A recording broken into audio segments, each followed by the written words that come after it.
So I got this book without remembering that it's by the same author who did one of my absolute favorite books, Mary. Nat Cassidy is a man. And one of the things he does incredibly well is writing as a woman. And writing in a very feminist and female perspective. I wouldn't go so far as to say he writes in a misandristic way, but he writes in a very respectful way as a woman. I think he does a really good job.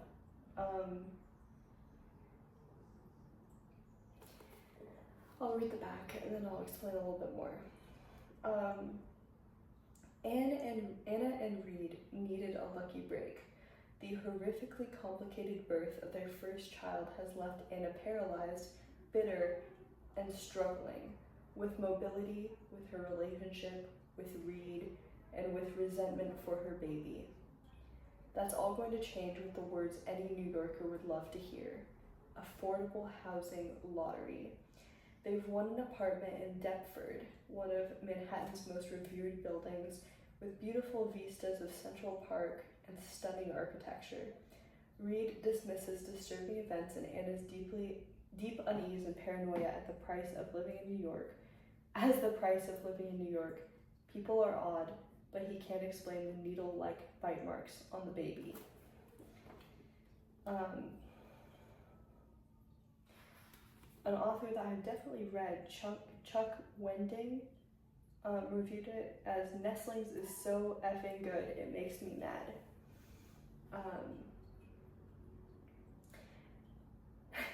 It's true. I think it is a really good book.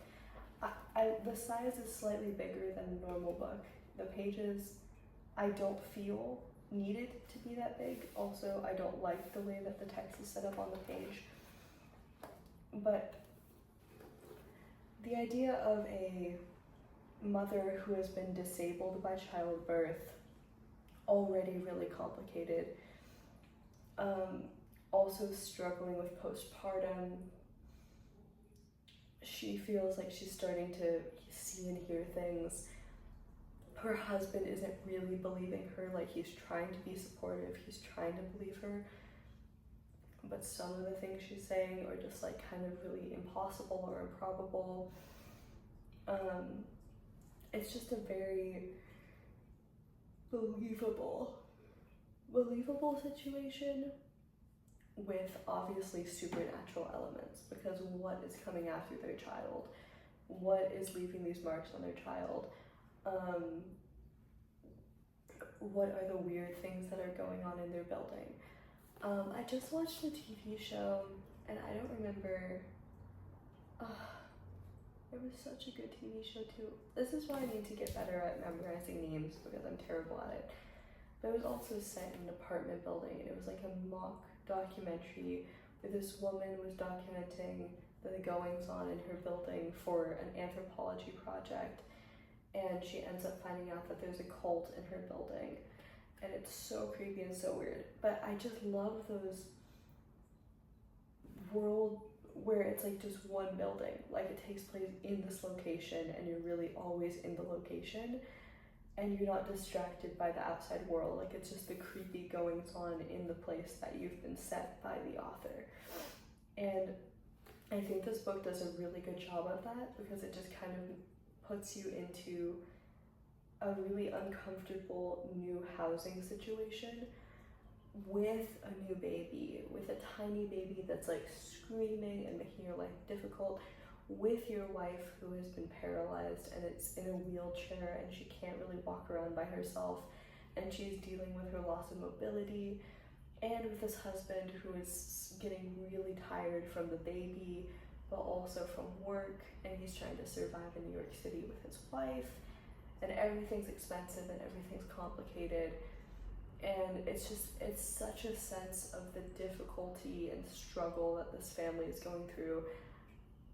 And there's something supernatural. Like it's all of that compounded with the fact that something is kind of like maybe hunting them, and we don't really know what that is until close to the end.